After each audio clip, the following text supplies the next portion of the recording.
Hello and welcome to this event, Conservative Spring Party Conference, which we're obviously doing virtually given the circumstances with the pandemic. I'd like to welcome you to this event, which is a view from the chair, where we're going to be talking to four chairmen of prominent select committees in the House of Commons. I'm going to get to introduce themselves to you shortly, but just brief. We've got Tom Tugendhat, who's chair of the Foreign Affairs Select Committee. We've got Caroline Nokes, who's chair of the Women and Equalities Committee. We've got Robert Halfon, who's chair of the Education Select Committee, and we've got Greg Clark, who's chair of the Science and Technology Committee. We're going to be talking to them today about the work of their committees and how that role has changed during the pandemic and some of the challenges which they face moving ahead. I'd like to thank iNHouse Communication for hosting this event today. And without further ado, I'd like to invite our panellists to introduce themselves and perhaps just give us a little bit of a flavour of the biggest issues that their committees have faced this year, perhaps some of those challenges that they've faced, and really how the priorities of those committees have changed, given that we've been in this pandemic now for the past year. So if I can start you, Tom. I know that you've been making news today, and I think we'd like to come back and talk to you a little bit about that shortly. But just by way of introduction, if you could just introduce yourself and perhaps answer some of those questions before we move on to the rest of the panel.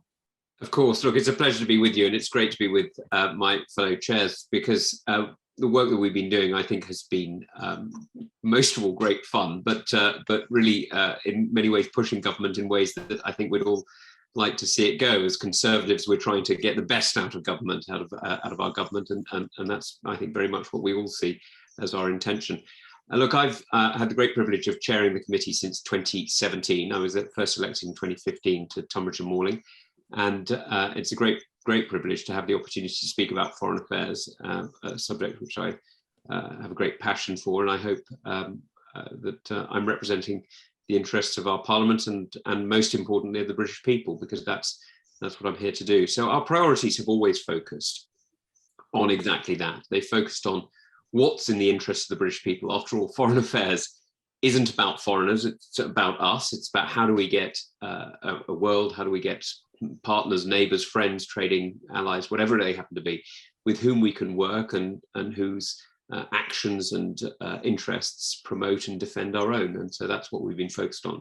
So we've been focused about dirty money coming through the city. We've written several reports about that. We've been focused on the attempt of autocracies like China, I know this will come up later, but like China, trying to play in our university system and trying to corrupt freedom of speech in the UK. And we've focused on where next? So we've looked a lot at the relationship with India, and we've looked a lot at what the integrated review should say, and now we're starting to look, of course, at what it has said. So those are, I think that's probably the introduction you were looking for. Thanks very much, Tom. And Caroline, just looking at your committee, obviously a very different subject area, what have been the challenges for your particular committee and the biggest issues that you faced this year and concerns that you wanted to look at, and where does that take you sort of forward? Thanks, Caroline. And the Women and Equalities Committee was formed back at the start of 2020 and had literally just sat down to start talking about priorities when the pandemic hit, which I think it would be fair to say knocked our plans for the year somewhat off course, but in a really important way. So we launched an inquiry into the unequal impact of COVID, very quickly split into three strands: the impact on disabled people and their access to services, the impact on people from Black, Asian and minority ethnic communities, and also the gendered economic impact. So the impact on women, how they were left doing the bulk of homeschooling and childcare responsibilities, more likely to be working in sectors that were shut down for longer, therefore more likely to be furloughed. And those three inquiries really were the focus of our work pretty much for 12 months. We're now having the opportunity to look forward a bit, but it has been, I have to say, about saying to the government repeatedly, quite forcefully, why are you still leaving in place the easements around education and health care plans for children?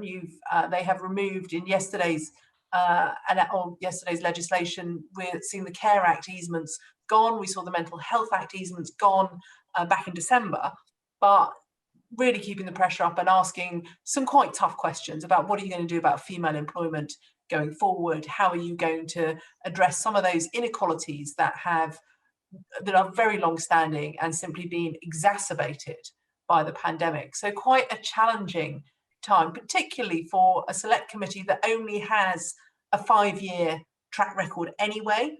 And of course, previously was chaired by Maria Miller, absolutely brilliantly. But I had the difficulty of coming into a new role for me at a time when all bar one of my select committee members were also new members of parliament. They were all elected in 2019, other than Angela Crawley. So lots of challenges around how you can have a cohesive select committee working remotely with people who in many instances have really only met over Zoom. Amazing. Thanks very much, Caroline. And moving to you, Rob, I mean, same question really. I mean, clearly education has been one of the huge issues during this pandemic when we've seen so many school children in such a vast swathe of working from home and working from Zoom. I mean, what, looking back at the biggest issues for your committee, and what do you hope to do moving forward? Well, thank you, Caroline. Hello, everyone. I'm Rob Halfon. I was elected chair of the Education Select Committee first in 2017, and then after the 2019 election.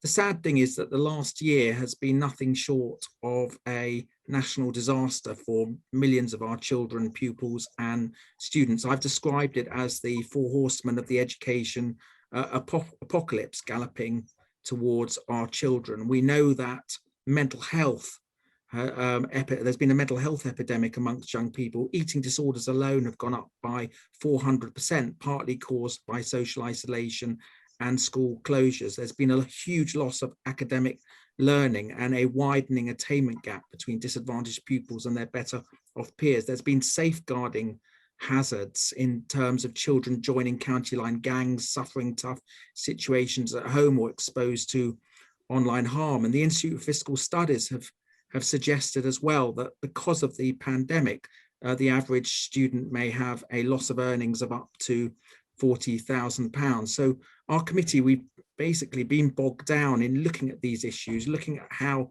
COVID has affected children and younger students. We've campaigned for the catch-up fund, which the government have introduced, £1.7 billion pounds of money. We've worked on issues like mental health. We're looking a lot at the left behind pupils. The direction of our committee was to focus on addressing social injustice in education and skills, and we're currently concluding an inquiry into white working class pupils. So white free school eligible pupils are the largest ethnic disadvantaged group, failing to reach national benchmarks at age 16, and they're also half as likely as their peers to achieve a strong pass in 8 GCSEs.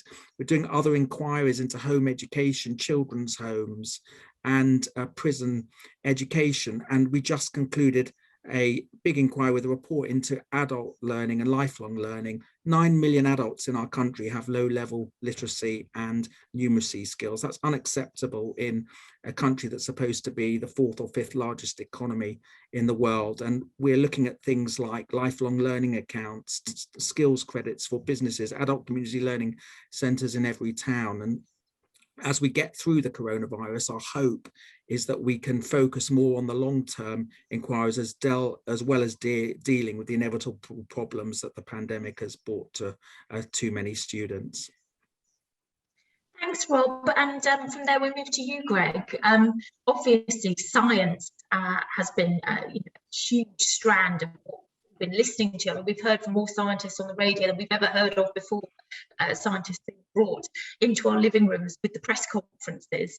And so clearly it's taken a life of its own, with SAGE now becoming a sort of household name for many of us. Just talking to you again, looking back at the last year, what have been the biggest issues for your committee? And where do you think that the work you need to do goes on from here, given probably the enormity of the lessons that need to be learned from what's happened in the past 12 months? Absolutely, Caroline. And first of all, it's great to be here, and I'm glad that we're able to meet in this way, although I'm sure my fellow chairs will agree with me, and we look forward to getting together and having the informal conversations that we normally enjoy at party conferences. But you're right, Caroline. Obviously, for the Science and Technology Committee that I've chaired since the end of January last year, COVID has been the big dominant issue for us. And what we've tried to do, and many of you will have seen our hearings, we've had weekly hearings throughout the pandemic, right from February, taking evidence from the leading scientists on SAGE, but also others. And not just UK scientists, we've heard from people right across the world. One of the advantages of meeting like this is actually you can have witnesses not just coming to the House of Commons to sit in the committee rooms, but we've had Zoom evidence from the people in South Korea, for example, that were responding to COVID there, Hong Kong, lots of East Asian countries, European countries, and the United States. What we've tried to do, I think, is a couple of things. One is on behalf of our colleagues in Parliament, and I hope the public, go into a bit more detail in terms of the questioning of the experts, policymakers, and people in other countries than is possible in the press conferences and even in Parliament with ministers. Usually in the press conferences, you know, Caroline, you'll get one question. Normally people manage to squeeze 2 or 3 into that one question, but it's still quite constrained. Whereas the advantage that we have in the committee is that over the course of an hour or two, we can have repeat questioning, we can go into detail, and I hope get a more thorough understanding than would otherwise be possible. And that's important to inform the debates and the votes we have in the House of Commons. And so all of Parliament can benefit from that. But I hope also it asks some of the questions that are on the minds of the public as well. And certainly a lot of people have been tuning into our sessions. But there's another purpose as well, and it goes to what you said, Caroline, which is, it's one thing to ask questions, but you need to learn lessons. And some of the lessons will have to be learned when we look back once we're over the pandemic, and we need to do that. We need to have a kind of thorough inquiry. But you can learn lessons on the way. And it's important that you squeeze out those lessons. We're not going to get everything right. Some things we are going to get right. And whether it's lessons from mistakes or lessons from things that we've done well, to identify them, to learn the lessons and to apply them during the rest of the pandemic is incredibly important. I'll give you one example of that. We were slow to develop the testing operations across the country that we needed to. And one of the points that we made from our evidence sessions, and we wrote to the Prime Minister, was that when it came to vaccinations, long before we knew we were going to have a vaccine, but in the hope that we would have a vaccine, we would need to spread them out very quickly, much more quickly than we ramped up, was the phrase, testing capacity.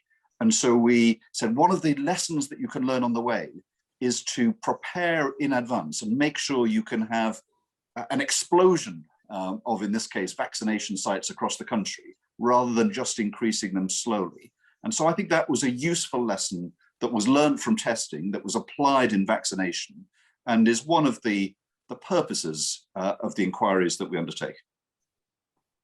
Thanks very much, Greg. And just moving forward from this, and we've got a number of questions from our audience, but also I'm going to throw in a couple of questions of my own. I think, Tom, if we go back to you initially, we have to ask you, because you have been making the headlines today, people listed, Tom, among a list of parliamentarians banned from entering China and had their assets in China, should they have any, which I'm imagining in your case is not a significant threat to you. But I just wonder if we can get your initial response to that, and perhaps, you know, how this particular experience then might also inform some of the work that you're doing, particularly around China moving forward, given the stand that you've taken, particularly in terms of the trade bill and it'd be interesting to hear a little bit more about that. Well, look, I mean, I can make a joke of it if you like, and about my holiday home in Wuhan, which of course, is what many people have been talking about. But the reality is I've got no assets in China. This isn't really an attack on me. This is an attempt to make business people and individuals feel extremely nervous about talking about China. This is a deliberate attempt to silence. Now, like the rest of my colleagues here today, we've all been elected twice, once by our constituencies and a second time by the whole House of Commons, but therefore by every elected representative in the UK.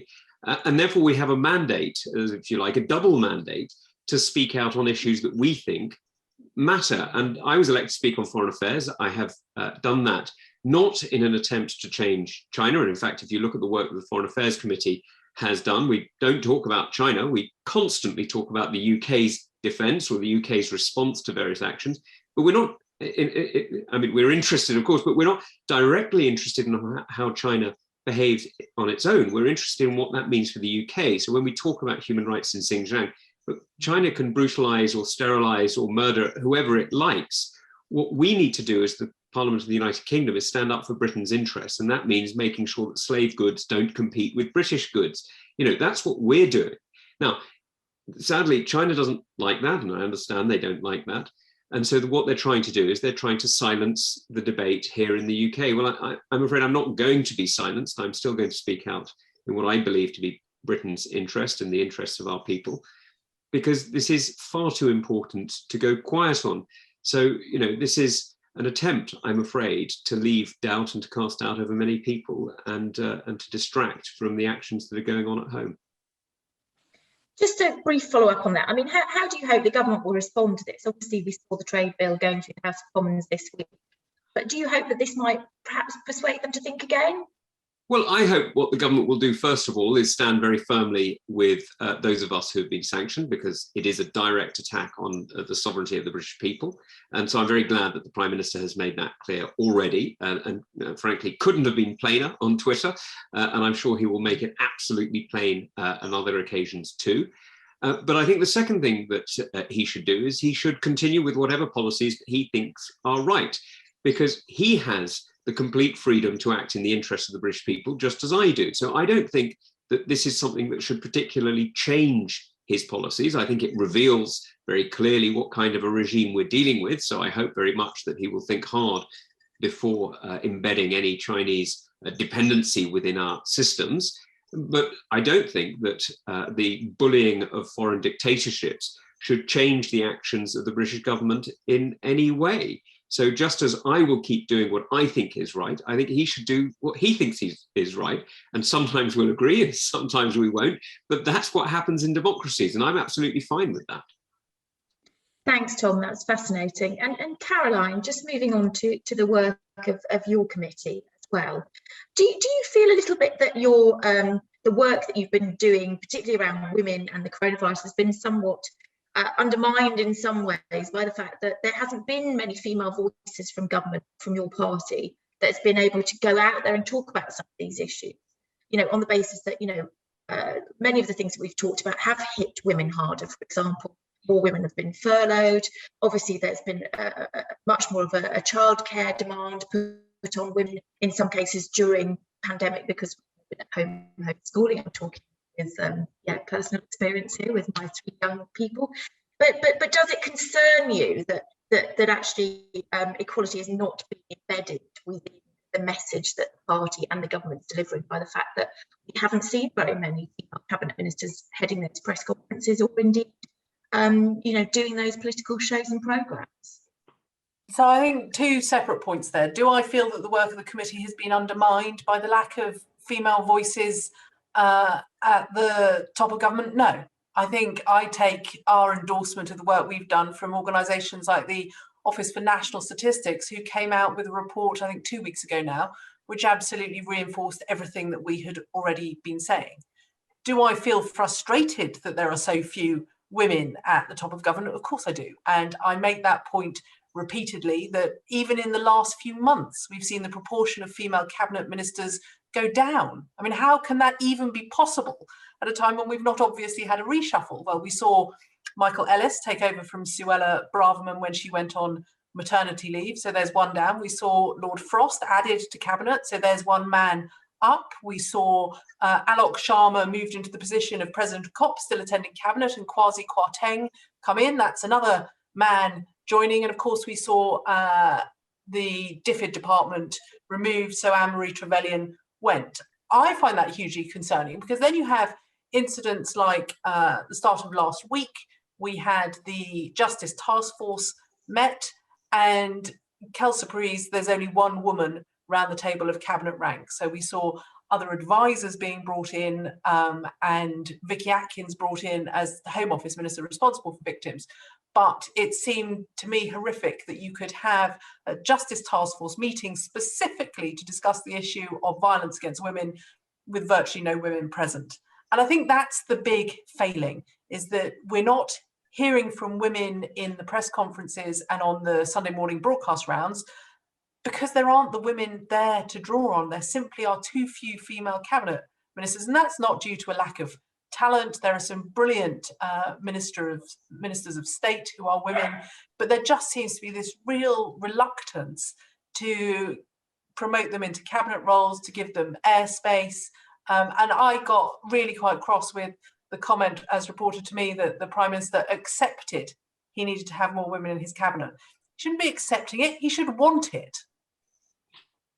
Well, as one of the most prominent female voices that we hear from, and certainly we heard a lot from you following those tragic events on Clapham, I wondered, Caroline, what would be your dream job should Boris Johnson be listening, given that there's a reshuffle in picking? Well, I think I've just done an article with the New Statesman where I said I wouldn't take one if offered, and I stand by that. I'm loving the role of Select Committee Chair. I think I make a much better poacher than gamekeeper. And for me, this has shown me Parliament on the other side. 3 years as a minister, and now getting to scrutinise other ministers. I'm loving this role. If I had to get into a tussle about what I would like to do most, I suspect I might end up in some sort of wrestle with Rob Halfon, because I would love to get my hands on the education department. I think that's where you affect real change, and that would be my dream job, but I suspect that is many years from now.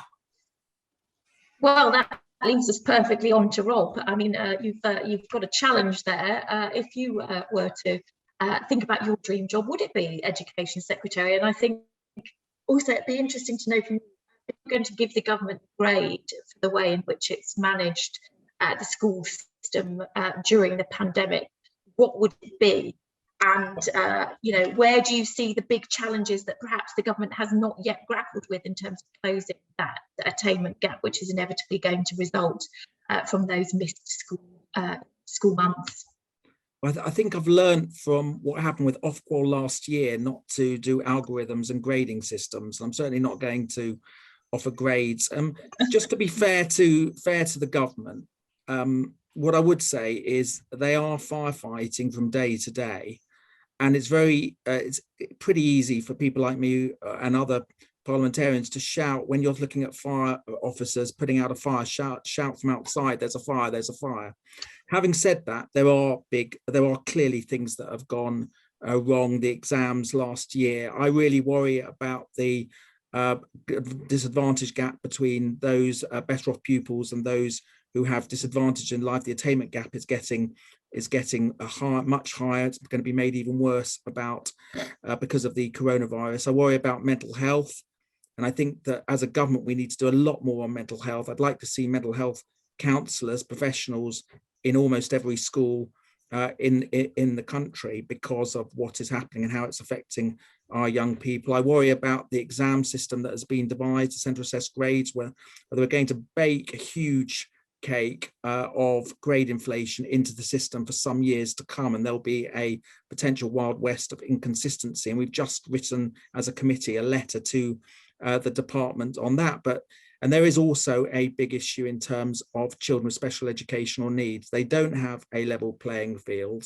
They struggle, the parents struggle. They wade through a treacle of bureaucracy, despite the hundreds of millions that the government have put in. The money's not being spent, in my view, in the right way. There's a postcode lottery of provision. They wait and wait and wait to get the proper plans for their children. Too many don't get those proper plans, and there needs to be, I know we've done a big report on it as a committee.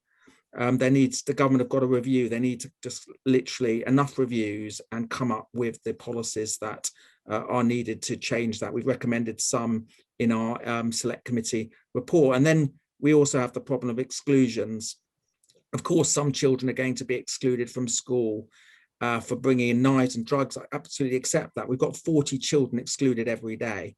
Again, a postcode lottery, a provision. We don't know what happens to so many of those children. There's no proper register of children who are home educated. And that's not to, just to be very clear, there are many, many parents who do wonderful jobs home educating their children, but we know there is a problem of off-rolling and exclusions. So there are big, big things for the department to deal with, made worse by the coronavirus, and they're going to have significant challenges ahead.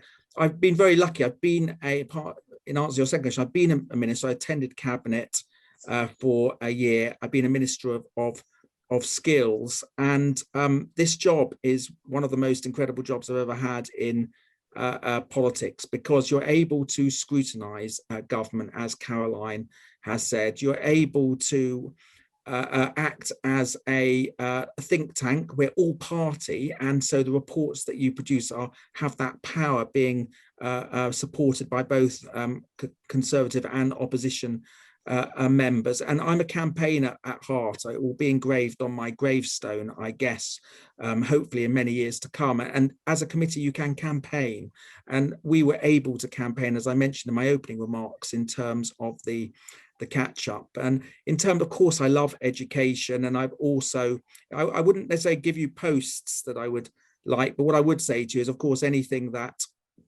enables me to continue to promote skills. I'd love to be in a position to guarantee every young person an apprenticeship, or have the power to get rid of our awful party symbol, which is basically a broccoli, and change it to a ladder, what I call the ladder of opportunity. And in terms of a party role, so if I had those would be the two things that I'd like to do in terms of other things. But this genuinely is probably, being select committee chair is probably the best job I've ever had, and I'm very lucky to be doing it.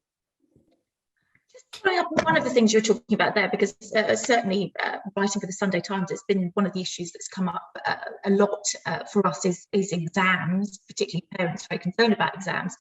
Are there any lessons that we can learn from what happened during positive lessons? I mean, not necessarily negative lessons.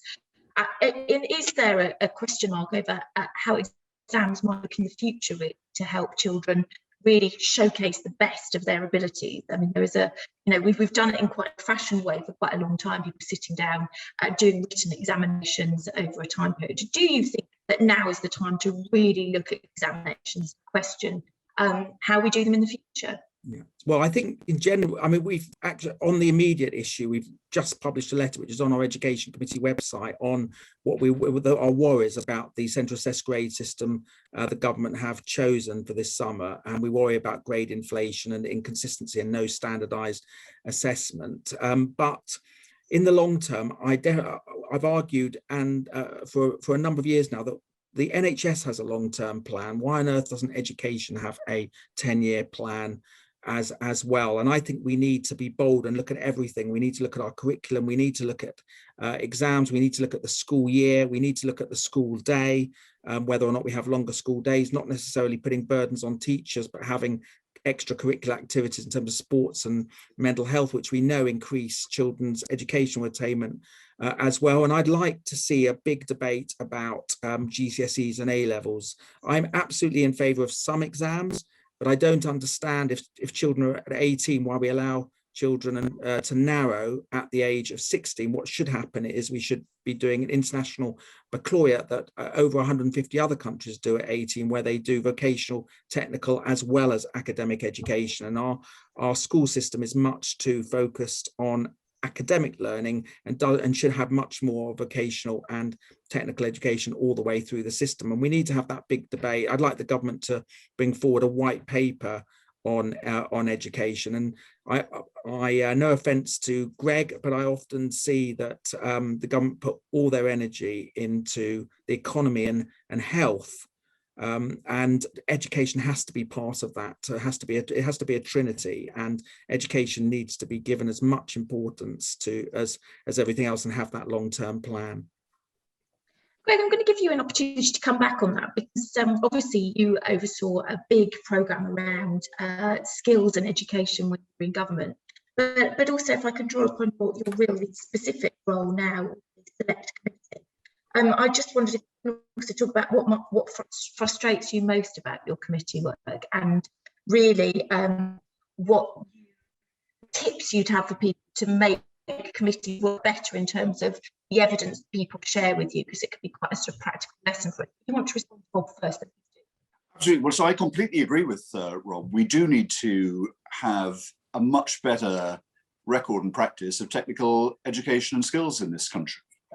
If you look even beyond COVID, although I think COVID has accelerated it, this is one of the most extraordinary times in the history of humanity in terms of scientific advance, transforming the way that we live our lives. The fact that we're meeting like this, even just a few years ago, this would be completely unthinkable.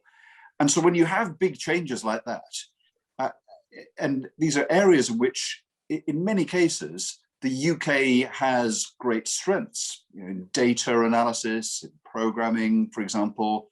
We're very strong on that in some of the more kind of engineering sides of technology. We know that the car manufacturing industry is going to go towards electric vehicles.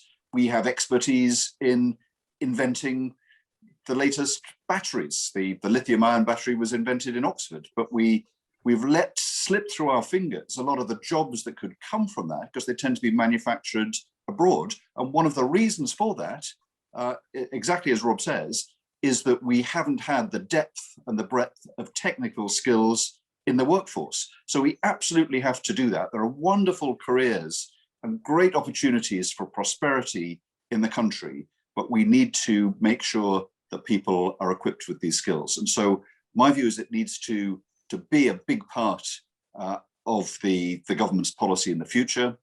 When I was in government, T levels we introduced the idea of, which was a technical qualification at the A-level stage, and we need to do a lot more of that. In terms of your second question, as to what are the kind of frustrations of chairing a select committee, well, like my colleagues, I mean, it is a very privileged position to be able to have really the experts, the key people around the world. So what we found is the invitation to appear before the British Parliament is regarded as an honour. People don't say no. People are keen to come and regarded as being a big moment. And so I'm conscious of the responsibility for that. Clearly, anyone that's been a minister, as Rob and Caroline both have, obviously asking questions is no substitute for answering them and being able to take action. And so I'm sure all of us miss that. But I think if you're constructive and you're serious as a committee and as chairs of the committee, where you're looking not to find fault, but actually to discover things that can help and can lead to practical improvements, then you can have an influence, and that's what we hope to do. I hope the government will act on our recommendations. They have so far. I must say, I mentioned the case of learning the lessons of the testing regime. When it came to the vaccine rollout, I think that's been done brilliantly. And I don't say at all that it's down to us, but what I think we played a role in doing is shining the spotlight on what needed to be done, and then ministers and officials took that forward. In terms of preparing for select committee appearances, anyone on the call that's doing that, I think be direct. We want, if you're invited to appear before a committee, it's because you are more expert than the members of the committee. So tell us exactly what needs to happen so that we can then do what we have some abilities to do, which is then to amplify that and to confront ministers with it and say, we've heard from this one of the world's leading successful practitioners of something, and he or she says that if we do this, then we can do so much better. Will you do it? So we can do that. So come with practical suggestions, and then we'll do what we can to make it happen. Thanks very much, Greg. There's lots of live issues at the moment, Tom, which sort of affect your remit as Foreign Affairs Select Committee Chair. I just wonder if we can turn briefly, we're covering a huge range of issues here, but to the foreign aid cuts that have been introduced by the government, which you've been quite vocal about in the past. What do you see? Are you worried about? You're clearly worried about the impact of these cuts, and what worries you most about them, and what would you like to see the government do in response? They have come back recently and said that this cut will only be temporary, although they haven't really given huge amounts of detail as about how temporary. And also, it's very difficult with some of these projects. We wrote something quite recently about the Voluntary Service Overseas organisation, which is effectively having its taps turned off, which make it very difficult to sort of bounce back when you've got operations all over the world, and suddenly, spring back into action when that's happened. Can you talk to us a little bit about your concerns there, and perhaps is there anything else that, as a committee, you might be looking at in this realm? Well, Caroline, you had some very powerful coverage of voluntary service overseas, and that alone is a reminder that foreign aid isn't always about foreigners, it's about us. And what VSO does is it takes young people from across the United Kingdom and gives them an opportunity to see the world in many different ways. In fact, I can tell you one of the clerks of the committee is a VSO, and in fact, there's 2 parliamentarians who are VSOs or ex-VSOs. So this is an opportunity for Brits to have a real experience of the world, which I think enriches us all. And the same is true of a lot of the aid. I mean, of course, there's emergency aid, which satisfies emergency needs of hunger or disaster relief. But there's also a huge amount of foreign aid that is fundamentally in our interests, in a way like a Marshall Plan, building up countries so that we can have trading partners and allies in the future. And we know that this matters. We know it's absolutely essential. If we want to win UN votes and have Brits, or at least people friendly to us, running UN agencies, so that the internet is governed in a fair way, so that telecoms rules are equitable, so that intellectual property is defended, then we need to work with others. And that's where I stand up for foreign aid, not just in the sense that it's a form of assistance, and that in itself is a moral good, but in the sense that it is directly in the interests of the British people. This is not money given away for nothing. This is the promotion of values and interests that defend us here and abroad. And that's why I stand up for it, because I think we should be bold around the world. I think we should be proud of what we do as the United Kingdom. And I think we should be absolutely clear that when we defend our interests, we're defending the liberties of many, many people around the world. Thanks very much, Tom. And coming back to you, Caroline, I understand that the Prime Minister described himself at a recent event with female MPs as a feminist. Do you think the Prime Minister's a feminist? And if I can draw you into a slightly different realm, which is that we know that the government is drawing up a strategy for women and girls against violence. What sort of things would you like to see within there? We haven't seen a huge amount of ankle shown on that by Vicky Atkins and the team looking at it yet. And obviously the tragic events last week again highlight some of the concerns that women have about walking late. What sort of strategies would you like to see? Right, and the first thing I'm going to do is pull you up on that awful phrase, we haven't seen a lot of ankles shown. Love, we're not in the 1920s, are we? And we're not going to talk about women ministers in that way. So going back, I would have used the same term with a man, I have to say, short trousers. Oh, very fashionable. Do I think the Prime Minister is a feminist? No, I don't. And I think we have to judge him by his actions, not his words. So the Prime Minister very boldly told us that he supported a 50-50 parliament back, I think it was in November. And then at the next opportunity, put a tiny number of female candidates into the Lords. And that's part of Parliament. That's a house that he has absolute control over who goes into, and where he could start redressing a really dreadful gender balance that we have in that chamber as well. So I'm going to keep pushing the PM to evidence his claims of feminism with a bit more action. He can do that in the next reshuffle. He could have done it when he appointed Privy Councillors just a couple of weeks ago, and he chose not to. So you can expect a lot of noise from me over continuing to champion female representation in our party. And I would just at this point like to pay massive tribute to Baroness Jenkins and the work that she does with Women to Win, because she doesn't give up on it, and she doesn't let Bernard, as chair of the liaison committee, give up on it either. What do I want to see in a strategy about the safety of women and girls? Well, I'm going to take you back.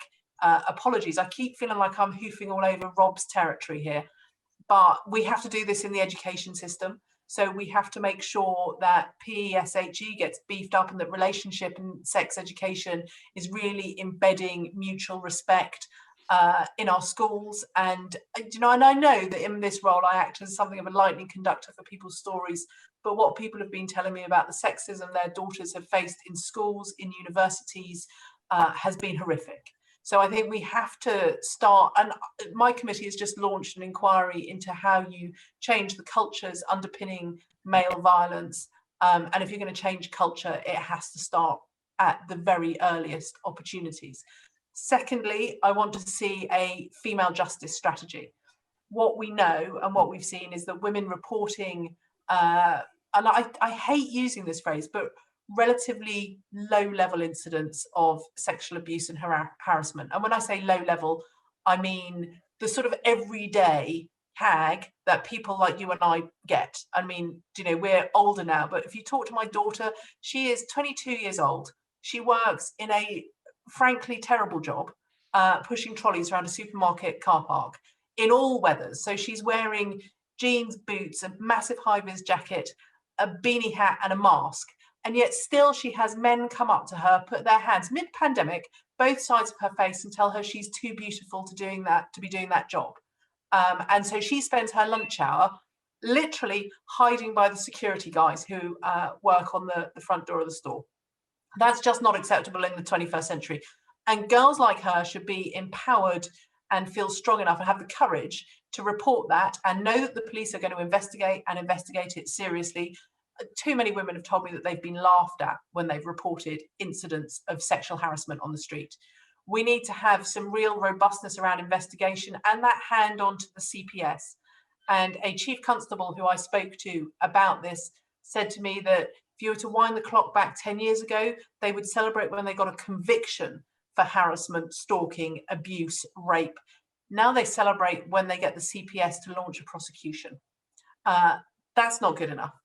And we need the court system to be treating victims far more sympathetically. I think the Ministry of Justice has done a great job. Full credit to Alex Chalk introducing the independent sexual violence advisors, who will literally steer victims through the whole court process.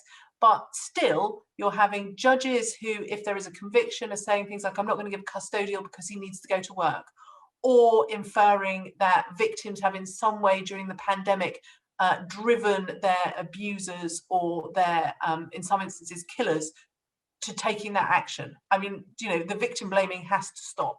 And right at the end of it, we need solid sentences. But in my view, focusing on the sentences is the wrong place. You have to get through that journey to have any hope of a strong sentence. And finally, I think it's absolutely imperative that we have measures around CCTV and street lighting. That all comes at a cost to local authorities. If you're going to have CCTV, it is of no use if it is not monitored. And massive credit to the Home Office for putting more police on the streets, 20,000 more officers. My gut instinct is if you want women to feel safe, you need more than that. Thanks, Caroline, that's great. And Rob, again, moving on to another topic completely, but one that I think our audience will be interested in, is your view of technology and skills, because that's an avenue that we touched on before. But I mean, do you think the UK could be world leaders in particularly hydrogen And what impact do you think that could have on skills and jobs? And secondly, Caroline, you cut off a bit. Do you mind saying it again? No, I heard not some at of it, all. but a lot of it. Apologies. No, just asking you whether you think that the UK can become world leaders in technology, and what impact that would have on skills and jobs for the future generation. And if I can ask you a personal question, how do you think you personally have changed during this pandemic? Something we haven't touched upon, but just from a personal experience of doing your job as a parliamentarian, as chair of a select committee, what have you learned about yourself in the past? Well, let me do the question first. I want us to be the skills leader of the world. At the moment, we're quite behind many other countries. We're way behind the Scandinavian countries. And we should be using all technologies, green and otherwise, to invest in skills. The government have got a very good lifetime skills guarantee, which is offering courses to young people that they don't have to pay for level 3s in skills that we need. They are giving, through the Kickstart programme, thousands of pounds literally to employers to hire young people and apprentices, but we need a wholesale change in culture. And I spoke a little bit earlier about that in terms of the way we've got to have vocational education all the way through our system. We need to transform our careers so that schools are encouraged to teach about skills and apprenticeships. We need to make sure any government that has a procurement contract, any government department has a procurement contract with a company, that company should have a significant amount of apprenticeships and be retraining its workers in the skills that our country needs in order to get those contracts. We need to look at the apprenticeship levy as well, and reward those companies who employ disadvantaged people as apprentices, but also retrain the workers in the skills that they need. And green technology is no different to any of that. It should be conditional. All the agreements that the government makes in terms of how they are benefiting the skills that we need as a nation and helping those people climb up that skills ladder of opportunity. In terms of the way I've changed, well, first of all, I now know what Zoom is. I only knew about BlackBerry Messenger and Skype a year ago, and it's hard to believe that it's become a way of life. But I would say I think I've been very lucky. I've got a job. I'm paid until my electorate decide otherwise at the various elections. But one amazing thing that happened to me was that in my house, those who know me know I have problems with my legs, and in my house 2 days after the first lockdown, the chairlift that I had, having worked perfectly for 10 years, decided to break down, and the company that had made it had gone bankrupt or had disappeared, and so it took many weeks. So in the meantime, I learned to walk up the stairs. So I now have not used the chairlift, even though it's now been fixed, or it took a couple of months to get it fixed, for a year since the last almost since it would have been roughly March the 25th. So it's actually virtually a year today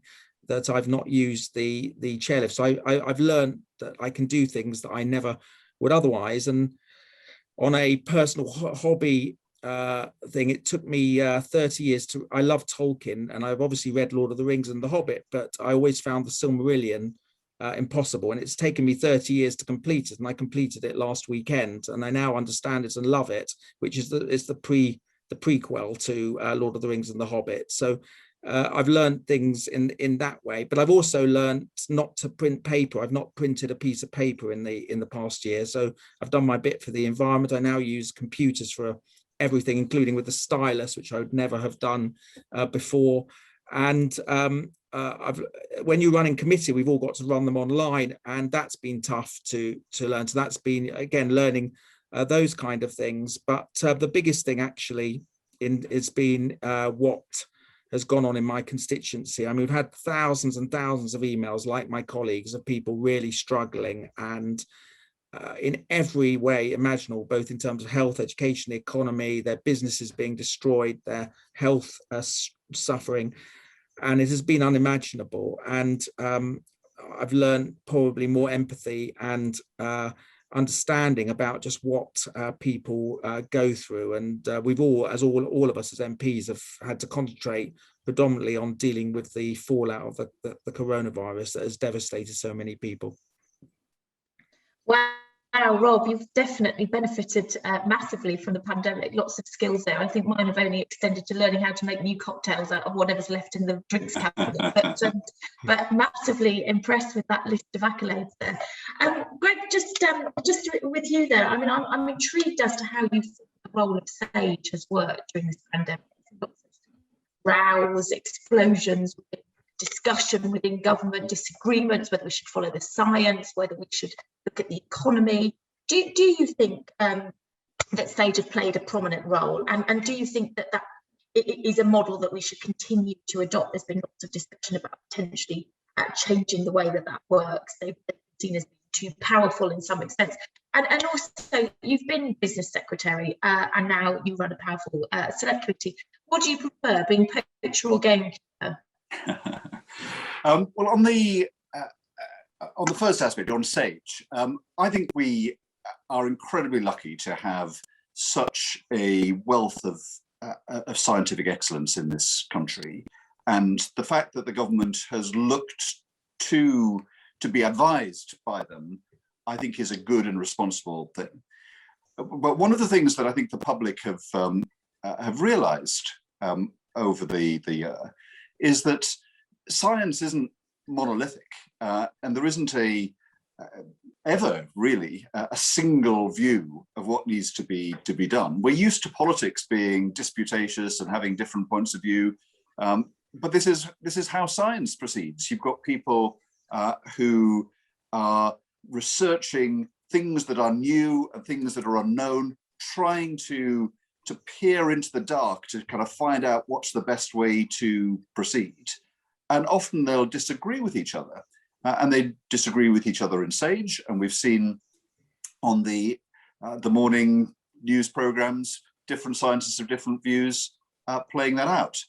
But I think it's a good thing that the public have been treated with enough respect to be able to hear directly from scientists. All of the polls suggest that after a year of probably more exposure to hearing directly from scientists than we've ever had, so far from there being a collapse in confidence of science, there's, I think, a deeper respect for it. And a lot of people, going to the discussion we've been having with Rob, a lot of young people now are seeing, just what an important career science may be. So I think we've been right to take that advice. Sometimes we've learned as we've got along. I think at first the process of taking scientific advice can sometimes take some time. So scientists proceed on the basis of evidence. It takes some time to gather that evidence, to analyze it, and to come up with conclusions.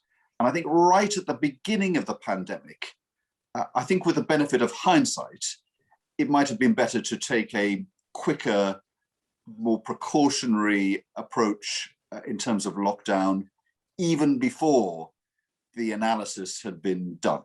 But we didn't know that at the time. And against that, I think, has to be set all of the huge benefits that we've had, not least from the vaccination program that has been absolutely engaged, not just the teams involved, but the whole of government in terms of funding and backing that scientific advice. So I hope that we will stick with scientific advice, but I do think we've got perhaps a mature understanding that science doesn't provide a cut through that gives an answer that is unambiguous. There is ambiguity and there's debate in science.